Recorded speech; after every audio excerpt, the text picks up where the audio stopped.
నమస్కారం. వార్తలకు స్వాగతం. ముందుగా ముఖ్యాంశాలు. పెద్దాపురంలో స్వచ్ఛంద్ర స్వర్ణాంద కార్యక్రమంలో పాల్గొన్న ముఖ్యమంత్రి శ్రీ నారా చంద్రబాబు నాయుడు. ఈ సందర్భంగా ప్రసంగం.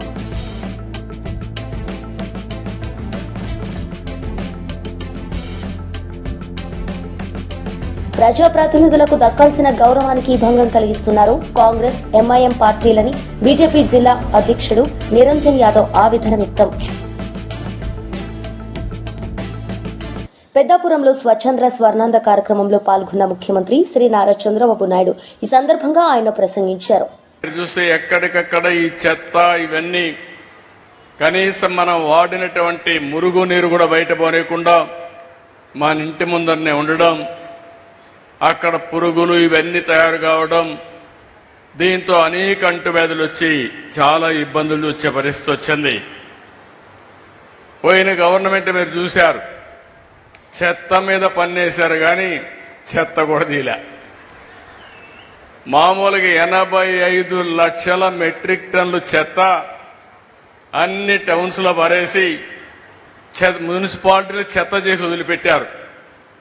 ఈ రోజు ఈ ప్రభుత్వం ఒకటే ఆలోచించాం. మా మంత్రి చెప్పాను, మా డిపార్ట్మెంట్ చెప్పాను, అక్టోబర్ 2వ తారీఖు నాటికి 85 లక్షల చెత్త చెదారం ఏదైతే మున్సిపాలిటీస్ లో ఉందో అన్ని క్లీన్ చేసే బాధ్యత వాళ్ళకి అప్పచెప్పాం. తప్పకుండా 100% జయప్రదం అవుతుందని చెప్పి మీ అందరికీ హామీ ఇస్తున్నా. నేను ఎన్నోసార్లు మీకు చెప్పాం, నేను మా మిత్రుడు పవన్ కళ్యాణ్ గారు జనసేన, తెలుగుదేశం, బీజేపీ కలిసి ఎన్నికల ముందు ఒక ప్రణాళిక తయారు చేసుకొని మీ దగ్గరికి వచ్చాం. రాష్ట్రం మొత్తం చెత్త చెత్త అయిపోయింది. రాష్ట్రాన్ని విధ్వంసం చేశారు, కుక్కలు చింపిన విస్తరి చేశారు, అతలాకుతలం చేశారు, ఎవరికి కూడా ఆనందం లేకుండా చేశారు. మాట్లాడితే కొట్టడం, పోలీస్ కేసులు పెట్టడం, చాలా అరాచకాన్ని సృష్టించారు. మళ్లీ మేము వస్తాం, రాష్ట్రాన్ని పునర్నిర్మాణం చేసి మీ జీవితాల్లో వెలుగు తీసుకొస్తామని ఆ రోజే చెప్పామని మీ అందరికీ విజ్ఞప్తి చేస్తున్నా. అందులో భాగంగానే ఒక పక్క సంక్షేమం, ఇంకొక పక్క అభివృద్ధి, ఈ రెండు కావాలంటే సుపరిపాలన, ఇవన్నీ కూడా పెట్టుకొని ఒక స్పష్టమైన ఆలోచన, ఎక్కడా డైవర్షన్ లేదు. నేను ఒకటే చెప్పాను, స్వర్ణాంధ్రప్రదేశ్ ఒక విజన్ తయారు చేశాను. 2047కి మీ అందరికీ ఆదాయం పెరగాలి, ఆరోగ్యంగా ఉండాలి, మీరందరూ ఆనందంగా ఉండాలి, మీ ముఖాల్లో ఆనందం చూడాలని నాకు ఏకైక కోరిక. ఇది సాధించి తీరతామని మరొకసారి మీ అందరికీ విజ్ఞప్తి చేస్తున్నా. అయితే ఇక్కడికి వచ్చినప్పుడు నేను మన గ్రామాలన్నీ కూడా పరిశుభ్రంగా ఉండాలి, మన ఆలోచనలు కూడా పరిశుభ్రంగా ఉండాలి, స్వచ్ఛంగా ఉండాలి.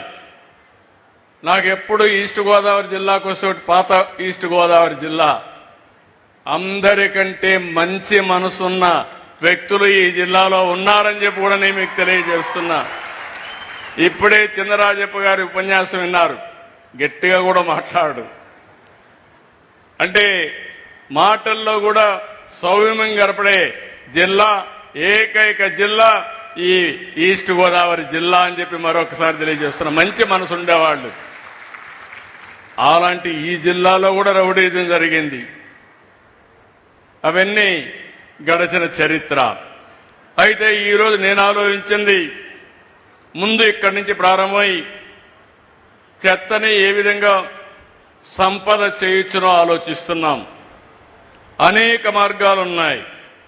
ఇంటి దగ్గరనే చెత్త నుంచి కాంపోస్ట్ తయారు చేయడం, అదే మరి ఒకేసారి వాడే ప్లాస్టిక్ నిషేధం చేయడం, ఈ వేస్ట్ ని ఏ విధంగా మేనేజ్ చేయాలో రీసైక్లింగ్ పంపేయడం, ఇవన్నిటికీ ఒక ఆలోచన విధానాన్ని తీసుకొచ్చాం. ఈ రోజే నేను వెళ్ళాను, ఇక్కడ ఒక వెహికల్ కూడా పంపిస్తున్నాం. ఆ వెహికల్లో మీ ఇంట్లో ప్లాస్టిక్ కానీ అదే మరిగా ఈ వేస్ట్ కానీ లేకపోతే అనేక రకాలైన పాత వస్తువులుంటే అవన్నీ ఒక రేటు వారిగా ఇచ్చి వాళ్ళు అవన్నీ తీసుకొని మీకు ఏ వస్తువులు కావాలన్నా అక్కడికక్కడే దాన్ని ధరగట్టి మీకు ఇచ్చే పరిస్థితికి వస్తున్నారు. అంటే మీరు ఒకప్పుడు మీ ఇంట్లో దోచుకునేవారు, ఈ ప్రభుత్వం మీ ఇంట్లో వేస్ట్ ను కూడా 10 రూపాయలు ఇచ్చే మార్గం చూపిస్తుందని మీ అందరికీ విజ్ఞప్తి చేస్తున్నా. అది గడిచిన ప్రభుత్వానికి ఈ ప్రభుత్వానికి తేడా. ఈరోజు పెద్దాపురంలో తొందరలోనే మన మిత్రులు చెప్పారు, 15 మెగావాట్ల సామర్థ్యంతో 330 కోట్లతో వేస్ట్ ఎనర్జీ ఈ జిల్లాలో ఉండే అన్ని మున్సిపాలిటీలు వచ్చి చెత్తంతా తీసుకొచ్చి అందులో నుంచి కరెంటు ఉత్పత్తి చేయబోతున్నాం. కరెక్ట్ గా ఈ రోజు నుంచి 18 నెలల్లో పూర్తి చేయాలని ఆదేశాలు ఇచ్చాం. మన వాళ్ళు 2 ఏళ్లు అంటున్నారు కానీ నేను 18 నెలల్లోనే పూర్తి చేయాలని. మాజీ మంత్రి బొత్స సత్యనారాయణ మీడియా సమావేశం నిర్వహించారు. ఈ సందర్భంగా పలు అంశాలపై ఆయన మాట్లాడారు. అవకాశం వరకు దోచుకునేస్తారు, పెద్ద స్థాయి నుంచి కింద స్థాయి వరకు ఉదాహరణలతో కలిపి చెప్తున్నా దాని మీద ఎంక్వైరీ లేదు, దాని మీద విచారం లేదు. ఇలా అనేస్తాం అంతే, పోతే పోనీ. రాష్ట్ర ప్రజలందరినీ గమనించమని కోరుతున్నాను. ఈ ప్రభుత్వం తాలూకా వ్యవహార శైలి ఎలాగుందో, పరిపాలన విధానం ఎలాగుందో, అంత దుర్మార్గమైన ఆలోచనతో ఈ కార్యక్రమం జరుగుతున్నాయి. మరి ఎక్కడ సామాన్యుడికి వచ్చి నీడ, సామాన్యుడి రక్షణ కనిపించలే.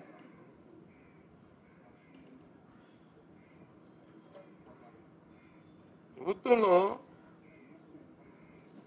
ఒక ఎస్ఓపి ఉంటుంది, బిజినెస్ రూల్స్ ఉంటాయి. ఎవరు ఏ పనికి వచ్చి దాన్ని జీవో ఇవ్వాలి, లేకపోతే ఒక ఆదేశాలు ఆర్డర్స్ ఇవ్వాలి,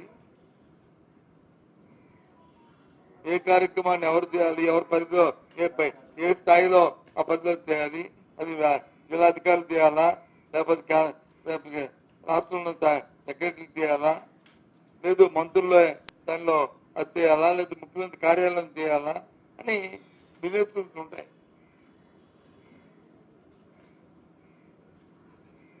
నేను మధ్య చూస్తున్నాను 1-2 ఇష్యూల్లో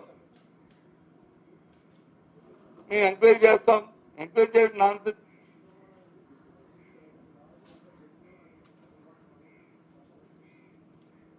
ఎవరు ఎంక్వైరీ చేయాలి? ప్రభుత్వం సంబంధించిన అంశం అయితే, అంటే ప్రభుత్వం అంటే మీన్స్ మంత్రి గారు సంతకం పెట్టడం అది కాకపోతే ఎంక్వైరీ చేయండి, తప్పు కాదు. అది కింద స్థాయిలో జరిగింది కాబట్టి. లేదు సెక్రటరీ స్థాయిలో జరిగితే, కింద స్థాయిలో జిల్లా స్థాయిలో జరిగితే సెక్రటరీ ఎంక్వైరీ చేయడం తప్పు కాదు. మంత్రి స్థాయిలో జరిగింది వచ్చి మంత్రి వచ్చి ఎంక్వైరీ చేస్తానని చెప్తారు, అంటే చెవులో పువ్వు పెడతారు. సెక్రటరీ స్థాయిలో జరిగింది వచ్చి నేను ఎంక్వైరీ చేస్తాను లేదు. సెక్రటరీ స్థాయిలో ఎంక్వైరీ నాన్సెన్స్. జిల్లా కలెక్టర్ స్థాయిలో జరిగింది వచ్చి జిల్లా కలెక్టర్ ఎంక్వైరీ చేస్తా అంటారు. ఆయన సంతకం పెడితే ఆయన ఎంక్వైరీ చేస్తా అంటారు. ఏ ఒక్కరి మీద ఈ 14 నెలల కాలంలో ఈ వచ్చిన ఆరోపణలు ఎవరి మీద ఒక్కరి మీద చర్య తీసుకున్నారా చెప్పండి. అంటే ఎవరిని మధ్య పెడదామని, ఎవరు ఇంకా దోచు తినేద్దామని మీకు సిగ్గు అనిపించట్లేదు, మీకు బాధ అనిపించట్లేదు ఈ కార్యక్రమాలకి. ఇంకా పేదవాళ్ళ గురించి చెప్తే ఓ గొప్ప చెప్తారు. నిన్న మొన్న బతుకులో చూస్తున్నాం, ఎక్కడెక్కడే ఈ ధర్నాలు, ఎక్కడెక్కడే రిప్రజెంటేషన్, ఎవరు వికలాంగులు పాపం. వాళ్ళ మీద వచ్చి వాళ్ళకి ఇచ్చిన డిజేబుల్ పెన్షన్ లో ఎంక్వైరీ జరుగుతుంది. ఎంక్వైరీ అర్హులు లేని వాళ్ళు తీస్తే అర్హులు లేని తీసుకుంటే మాకు అభ్యంతరం లేదు. కానీ అడుగుతున్న వాళ్ళు తీస్తే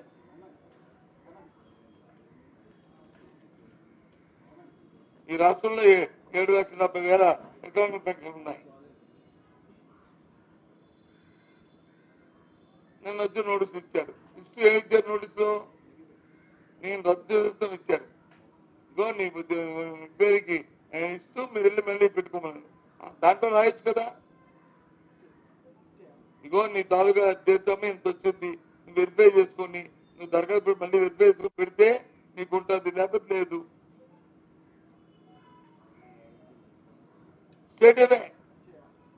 బీఆర్ఎస్ లీడర్ మీడియా సమావేశం నిర్వహించారు. ఈ సందర్భంగా పలు అంశాలపై ఆయన మాట్లాడారు. విపరీతమైనటువంటి డెంగ్యూ మలేరియా లాంటి జ్వరాలతో వేలాది మంది గ్రామాలే ఇవాళ హాస్పిటల్లో అడ్మిట్ అవుతున్న పరిస్థితిని మనం చూస్తున్నాం. మీడియా మిత్రులారా ఎక్కడైనా గమనించండి. హైదరాబాద్ నేను ఉదయం కూడా ఎందుకైనా మంచిది మీడియా సమావేశం పెట్టే ముందు మరి కనీసం ముఖ్యమంత్రి ఉంటున్నా, చీఫ్ సెక్రటరీ ఉంటున్నా, గవర్నర్ ఉంటున్నా హైదరాబాదు నడిబొడ్డులైనా ఎక్కడైనా బజార్లు బాగున్నాయా అని నేను పొద్దున 5 గంటలకు లేచి వాకింగ్ కొన్ని బజార్లకు వెళ్ళడం జరిగింది. అనేక కీలకమైన ప్రాంతాలు కూడా స్ట్రీట్స్ కూడా చూసాం. హైదరాబాదు నగర నడిబొడ్డు నుంచి మొదలుకుంటే మా మహబూబాబాద్ లాంటి జిల్లా కేంద్రంలోని మున్సిపాలిటీతో పోల్చుకుంటే మా స్వగ్రామాల్లో చిన్న పల్లె వరకు కూడా ఎక్కడ చూసినా కూడా గత 10 సంవత్సరాలలో ఎన్నడూ కూడా ఇంతటి దుర్గంధమైన పరిస్థితులు మనం చూడలే.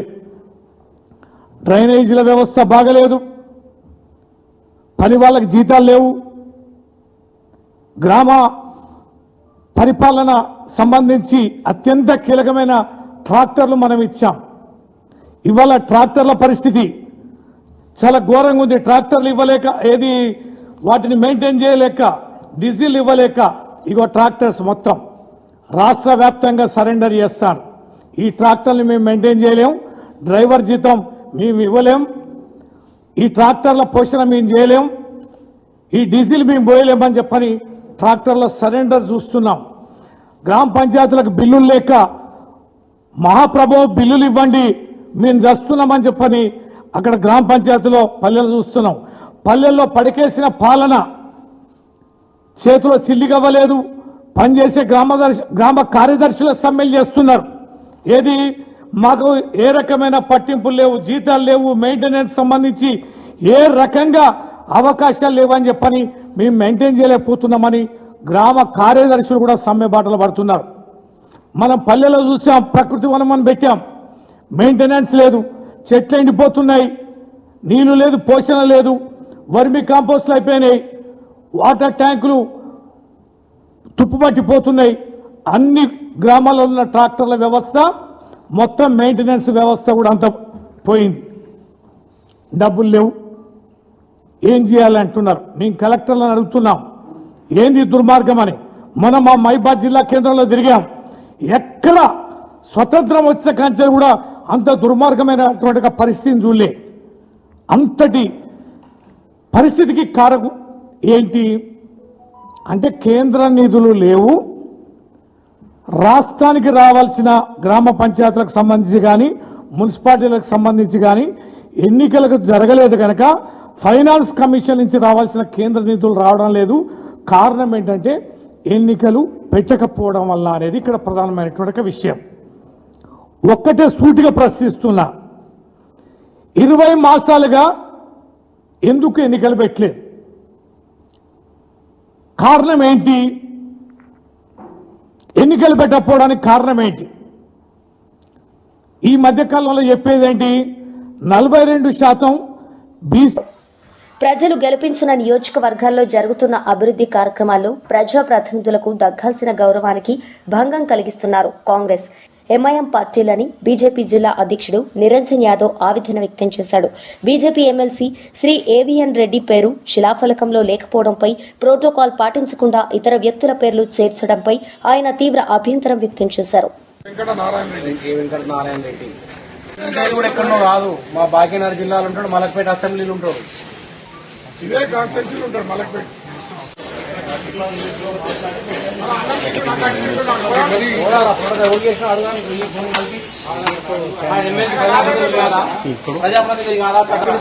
ఇద్దరు ఎంఐఎం పెట్టిస్తారు, బీజేపీ ఎందుకు పెట్టారు? వాళ్ళు కూడా ఎమ్మెల్సీ కదా, వీళ్ళని పెట్టనియారు సార్. వాళ్ళు చెప్పింది డిక్టేట్, వాళ్ళు ఎట్లా చెప్తా అట్లా వినాలి. ఈయన పానం ఎంత జోనల్ కమిషనర్ ఎట్లా చెప్తా అట్లా వింటాడు, ఇలాదేమని చెప్పాలి. మా ఎమ్మెల్సీ లేడా? 3 ఉమ్మడి జిల్లాలు ఆయన కానీ ఏం లాభం, ఆయనకి ఏం గెలవనే సార్.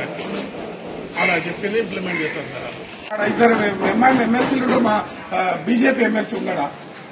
నీకు సార్ తరీకా మాట్లాడతారా సార్? నేను మాట్లాడతా సార్, ఏం లేదు, నీ ఇంట్లోకి రాలి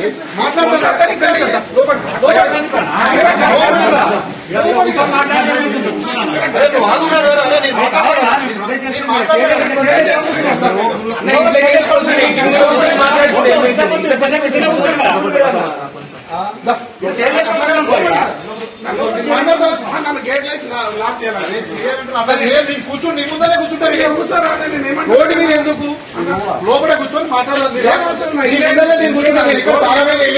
ముందరే కూర్చుంటారు. ఇలాగా సార్ నేనేమంటున్నా, నువ్వు అన్న మాటలే మేము అందరం కట్టుబడినాం, ఒప్పుకున్నాం. సరే ల్యాండ్ ఆర్డర్ ఏరియా మీరు చెప్పి సరే మీతో పాటు సహకారం, మరి ప్రోటోకాల్ ఎక్కడ పాటించారు?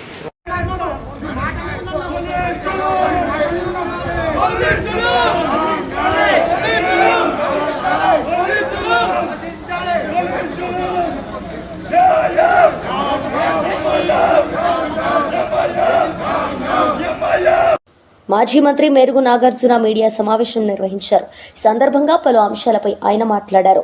తీసివేయాలనే ఒక కుట్రతోనే ఈ కార్యక్రమం జరుగుతూ ఉంది. పెద్ద నాటకం ఏంటంటే, మేము చనిపోయిన వాళ్ళే తీస్తున్నాం, వైసీపీ అనవసరంగా రాద్ధాంతం చేస్తుంది అని కూటమి ప్రభుత్వంలో నాయకులు చెప్తా ఉన్నా. నేను అడుగుతా ఉన్నా, ఒక్కసారి కళ్ళు లేని కబోజుల్లాగా ఉండద్దు. రాష్ట్రం యావత్తు ఈరోజు వికలాంగులు, దివ్యాంగులు రోడ్ల మీదకి వచ్చే హర్తనాదాలు మీకు వినిపిస్తలేదా అని అడుగుతా ఉన్నాం. వారు మా పరిస్థితి ఏంటి, మాకు సర్టిఫికేట్ ఉంది, మాకు ఇదివరకు సర్టిఫికేట్ వచ్చింది, ఆ సర్టిఫికేట్తో మేము ఈరోజు అనాదిగా మేము పెన్షన్లు పొందుతూ ఉంటే అప్పళంగా ఈరోజు పెన్షన్లు ఆపేస్తే మా పరిస్థితి ఏందని చెప్పేసి ఆ రోదనలు వింటే మీకు అర్థమవుతుంది. మా ప్రభుత్వంలో దగ్గర 66 లక్షలకు పైబడి మేము పెన్షన్లు ఇచ్చాం. మీరు ఈరోజు దరిదాపు 5 లక్షల పైబడి పెన్షన్లు తీసేస్తానికి కార్యక్రమాన్ని రూపొందించుకు తీస్తూ ఉన్నారు. గత ప్రభుత్వంలో మీరు ఎన్ని పెన్షన్లు ఇచ్చారో తెలుసా? 30 లక్షల పెన్షన్లు ఇచ్చారు. మీకు మాకు తేడా, మీ ముఖ్యమంత్రి గారికి మా ముఖ్యమంత్రి గారి హృదయానికి తేడా, ప్రజల మీద ఉన్నటువంటి కమిట్మెంట్, దివ్యాంగుల మీద, వృద్ధుల మీద, వికలాంగుల మీద, విధవరాండ్ల మీద ఉన్నటువంటి కమిట్మెంట్ ఏంటో అర్థం చేసుకోమని నేను ప్రభుత్వాన్ని అడుగుతా ఉన్నా. ఎంత దారుణం అంటే, ఇదివరకే పెన్షన్ ఇవ్వాలంటే మీ ప్రభుత్వంలో ఎవరన్నా చనిపోవాలా, అది చనిపోయినాక చాలా కాలం కాళ్ళు అరిగితే తప్ప కొత్త పెన్షన్ ఇచ్చే పరిస్థితి లేదు. కానీ జగన్మోహన్ రెడ్డి గారు వచ్చిన తరువాత ఈ రాష్ట్ర చరిత్రలో వృద్ధులకు, వికలాంగులకు, దివ్యాంగులకు, విధవరాండ్రకు సంబంధించి 5 రోజుల్లో అప్లికేషన్ పెడితే పెన్షన్ వెరిఫికేషన్కి వచ్చి పెన్షన్లు ఇచ్చినటువంటి చరిత్ర ఈ రాష్ట్రంలో ఉంది. ఇదివరకు పెన్షన్ ఇవ్వాలంటే 65 ఏళ్ళు, మీ టైంలో 60 సంవత్సరాలకు తీసుకొచ్చాం. ఈరోజు నిజంగా సదరన్ క్యాంపులు మీ టైంలో 52 సదరన్ క్యాంపులు ఉండేవి. 171 సదరన్ క్యాంపులు పెట్టి త్వరితగతిని వారికి లబ్ధి చేకూరే నిజమైనటువంటి లబ్ధిదారులుగా ఎవరు ఉంటున్నారో వారికి ఇచ్చినటువంటి చరిత్ర ఈ రాష్ట్రంలో జగన్మోహన్ రెడ్డి గారి ప్రభుత్వానికి ఉంది. మీ ప్రభుత్వంలో పెన్షన్కి వెళ్ళాలంటే వాడు కదలలేని వాడైనా, కుంటివాడైనా, గుడ్డివాడైనా వాళ్ళు ఏ పరిస్థితిలో ఉండాలి మీరు చూసేది కాదు. వెళ్ళాలి మరలా ఎక్కడ పెన్షన్ ఇస్తున్నారో బ్యాంకు లేకపోతే పెన్షన్ ఇచ్చేసి ఆడకెళ్ళి. కానీ మా ప్రభుత్వం అలా చేయలా. 1వ తారీఖున ఉదయాన్నే 5 గంటలకి ఇంటికి వచ్చి తలుపు తట్టి మా వాలంటీర్ల ద్వారా ఈ రాష్ట్రంలో పెన్షన్ల పంచి వాళ్ళ యొక్క కుటుంబాల మనోధైర్యం పెంచినటువంటి ప్రభుత్వం వైఎస్ఆర్ కాంగ్రెస్ పార్టీ ప్రభుత్వం. జగన్మోహన్ రెడ్డి గారి యొక్క ఆలోచన, ఆయన మనసులో ఉన్నటువంటి ఆలోచన ఇంప్లిమెంట్ చేసి ఈ రాష్ట్రంలో ఉన్నటువంటి ప్రజానీకానికి ఉపయోగం పడినటువంటి పరిస్థితిని మర్చిపోకూడదని చెప్తా ఉన్నా. మేము పెన్షన్లు ఇవ్వాలనే తపన, ఆదుకోవాలనే తపన, ఎవరికి అన్యాయం జరగకూడదని తపన, అర్హులు లబ్ధిదారులు ఎవరు ఉంటే వారికి అర్హతే ప్రామాణికంగా ఇవ్వాలనే తపనతో మా ప్రభుత్వం. ఎమ్మెల్యే చింతమనేని ప్రభాకర్ మీడియా సమావేశం నిర్వహించారు. ఈ సందర్భంగా పలు అంశాలపై ఆయన మాట్లాడారు. తీసుకొచ్చిన ఇంటికాడ ఏమి చేయాలో చేతగాక దిగబెట్టినటువంటి సంఘటనలు మర్చిపోయావా నాని అని అడుగుతున్నా.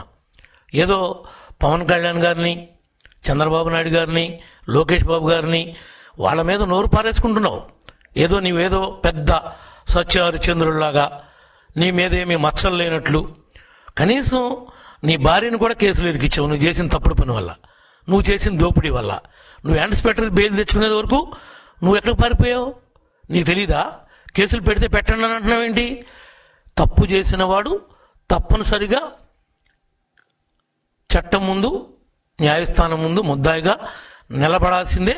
ఒకరోజు వెనకవచ్చేమో, ఒకరోజు ముందవచ్చేమో, నువ్వు కాదు ఎవడు ఎవరిని కూడా కాపాడలేని పరిస్థితి. నీ నాయకుడికే ఈ రోజున 33 కేసులు ఉన్నాయి. 33 కేసుల్లో 11 సిబిఐ పెట్టింది, 7 ఈడీ పెట్టింది, మిగిలినవన్నీ మామూలు కేసులు. ఈ కేసులన్నీ కూడా మీ నాయకుడు దాచేస్తే వచ్చినటువంటి కేసులు. మా మీద పెట్టిన కేసులు, మా నాయకుడి మీద పెట్టిన కేసులు పెట్టుడు కేసులు. రాజకీయంగా మమ్మల్ని ఎదుర్కోలేక అణగదొక్కటానికి నువ్వు పెట్టించినటువంటి కేసులు జగన్మోహన్ రెడ్డి అని చెప్పి ఈ సందర్భంగా తెలియజేస్తున్నాం. ఒక్కసారి ఆలోచించేయి, అసలు కొల్లేరులో ఏం జరిగింది? ఎందుకు? ఎవరు చేపల చెరువులు ఎవరు అనుభవించారు? చేపల దొంగ అబ్బాయి చౌదరి అవునా కాదా? ఇతను చేపల చెరువుల దగ్గర చేపలు పట్టేసుకున్నాడా లేదా? ఇతను వాళ్ళని ఇబ్బంది పెట్టాడా లేదా? లేకపోతే అసలు ఎప్పుడన్నా ఉందా? మన జిల్లాలో ఎవరి దగ్గరైనా ఉందా? ఈ ఒక్క విషయం తప్ప ఎక్కడన్నా ఎలాంటి సంఘటనలు జరుగుతున్నాయా? 175 మంది మీ పార్టీ వాళ్ళు ఉన్నారు, ఓడిపోయిన వాళ్ళు కానీ గెలిచిన వాళ్ళు కానీ. ఎక్కడా లేనటువంటి విచిత్రమైనటువంటి సంఘటన దెందులూరులోనే ఎందుకు జరుగుతుంది అని అడుగుతున్నా. ఆ ప్రశ్నకు సమాధానం చెప్పండి. మీ కార్మూరి నాగేశ్వరరావు ఎక్స్ మినిస్టర్ ఉన్నాడు, అడగండి వాస్తవం ఏంటో. మీ కన్నబాబు ఉన్నాడు ఎక్స్ మినిస్టర్, అడగండి వాస్తవాలేంటో. పక్కన వాసుబాబు ఉన్నాడు, ఉంగుటూరు మాజీ ఎమ్మెల్యే, వాసుబాబుని అడగండి. ఇప్పుడు నువ్వు పెట్టుకున్నావు కదా జేపీని, ఏలూరులో జేపీని అడగండి. మీ వాడు తప్పులేదా? మీ దోళ నాగేశ్వరరావు చెప్పమనండి, గుండె మీద చేసుకుని ఇతను దోపిడీ చేయలేదు, తప్పు చేయలేదు అని. తప్పు చేయనప్పుడు వాడి నాయన వచ్చి పెద్ద మనుషుల దగ్గరికి వెళ్ళి 2 లెంపులు వేసుకున్నాడా లేదా? ఎందుకు లెంపులు వేసుకోవాల్సి వచ్చింది? ఇప్పుడు ఒకరు మాట్లాడేంటి? మీ నాయన పెద్ద మనుషుల దగ్గరికి వెళ్ళి మమ్మల్ని రక్షించండి, మమ్మల్ని కాపాడండి, తప్పు చేశాం, మేము ఆ డబ్బులు కట్టేసుకుంటాం అని లెంపులు ఎందుకు వేసుకున్నాడు అని అడుగుతున్నాం. ఒక్కడ సమాధానం చెప్పడు. మీ లెక్కలు తెలుస్తూ ఉంటాడు, ఇది సంస్కృతి పద్ధతి కాదంటాడు. మాకేంటి? మేమేమన్నా అమ్మవారు? మాకు ఇవ్వాలా ఎవడన్నా డబ్బులు? మేము అట్ట మీ వాళ్ళలాగా డబ్బులు బల్ల కింద చేతులు పెట్టి నొక్కేయటం మాకు అలవాట? మీకు అలవాటు, మీ పార్టీకి అలవాటు, మీ నాయకుడికి అలవాటు. మీ పార్టీ సిద్ధాంతమే దోపిడీ సిద్ధాంతం, దోచేయటం సిద్ధాంతం. మీరు మమ్మల్ని మాట్లాడేటువంటి నైతిక అర్హత మీకెవరికి లేనే లేదని చెప్పి ఈ సందర్భంగా తెలియజేస్తున్నాం. నువ్వేదో అదే మా పార్టీ వాళ్ళకి. వార్తలు ముగించే ముందు ముఖ్యాంశాలు మరోసారి. పెద్దపురంలో స్వచ్ఛంద్ర స్వర్ణోంద కార్యక్రమంలో పాల్గొన్న ముఖ్యమంత్రి శ్రీ నారా చంద్రబాబు నాయుడు. ఈ సందర్భంగా ప్రసంగం.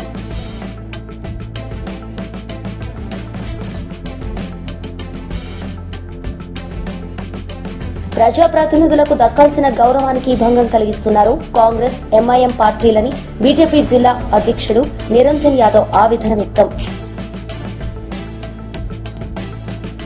ఈ వార్తలు ఇంతటితో సమాప్తం. తిరిగి ప్రసారమయ్యే వార్తల్లో మళ్ళీ కలుద్దాం. అంతవరకు సెలవు. నమస్తే.